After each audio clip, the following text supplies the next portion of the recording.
رمضان ده رحمة من ربنا، نعمة بيحل حياتنا ويفرشها ورود. رمضان ده حياتي.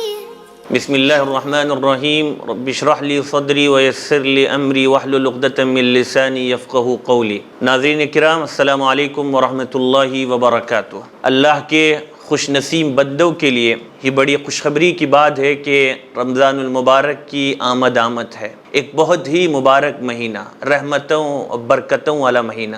آپ اس کے نام پر غور کریں، رمضان المبارک، نام کے ساتھ ہی مبارک کا لفظ جڑا ہوا ہے، اور رمضان یعنی میم کے فتح کے ساتھ شہر رمضان، رمضان کے معنی آتے ہیں جھلسا دینے کی، جلا دینے کی۔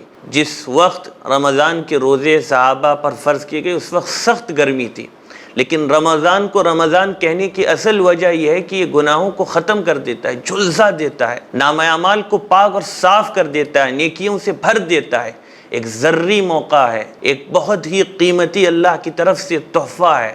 محنت کم اور فائدہ زیادہ، بڑا آفر ہے اللہ کی طرف سے کہ اے بندو، اے اللہ کے ماننے والو، تھوڑی سی محنت کر لو اور بہت زیادہ خیر کثیر کو تم پا جاؤ گے۔ سمندر کی طرح اللہ کی رحمتیں ان مہینے میں برستی ہے، کیا دن کیا رات، کیا صبح کیا شام، تراویح کے وقت، افطار کے وقت، سحری کے وقت، دوپہر کے وقت، عصر، اس کا ہر لمحہ قیمتی ہے۔ خوش نصیب ہے وہ اللہ کے بندے جو اس کی قیمت کو اور قدر کو سمجھے اور صحیح کاموں میں اپنے وقت کو لگائے۔ تو اس لیے ہمیں یہ بات سمجھنے کی ضرورت ہے کہ اللہ نے 11 مہینے کے بعد انعام کے طور پر اللہ تعالیٰ یہ مہینہ ہم کو عنایت کرتا ہے۔ 11 مہینے میں غفلت ہوتی ہے، آدمی کاروبار کے اندر مشغول رہتا ہے، تجارت کے اندر، زراعت کے اندر، کاروبار کے اندر، ملازمت کے اندر، بیوی بچوں کے مشغلوں میں، دنیا بھر کے کام کاج میں اتنا مسرور رہتا ہے کہ غفلت طاری ہو جاتی ہے، دل پر زنگ چڑھ جاتا ہے، آدمی اللہ سے دور ہو جاتا ہے۔ ایک مہینہ اللہ نے دیا ہے کہ قریب آنے کے لیے، غفلت دور کرنے کے لیے،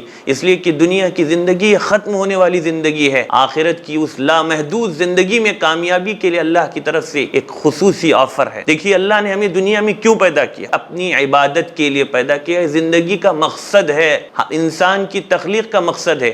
اگر اللہ ہم کو حکم دیتے کہ 24 گھنٹے میں 23 گھنٹے میرے لیے سجدہ کرتے رہو تو یہ ظلم نہ ہوتا، لیکن اللہ کا کتنا بڑا کرم ہے کہ اللہ نے صرف چند منٹ اور چند باتوں کا ہمیں حکم دیا، چند چیزوں سے ہمیں روکنے کے لیے کہا، بس چند چیزوں کو کرنا ہے اور چند چیزوں سے رکنا ہے۔ زندگی کے اندر یہ اللہ کی طرف سے چند باتیں ہیں، باقی کاروبار کی اجازت، تجارت کی اجازت، زراعت کی اجازت اللہ نے ایک مہینہ اب ہمیں دے دیا ہے کہ دنیا میں تم بہت مشغول ہوئے، اب میری طرف لوٹ آؤ۔ تو ایک تو زندگی کا مقصد جب عبادت ہے تو اللہ اگر ہمیں 12 مہینے بھی اسی طرح کا حکم دیتا تو کوئی بڑی بات نہ تھی، لیکن اللہ نے بہت ہمیں چھوٹ دے دیا، بہت ہمیں مہلت دے دی۔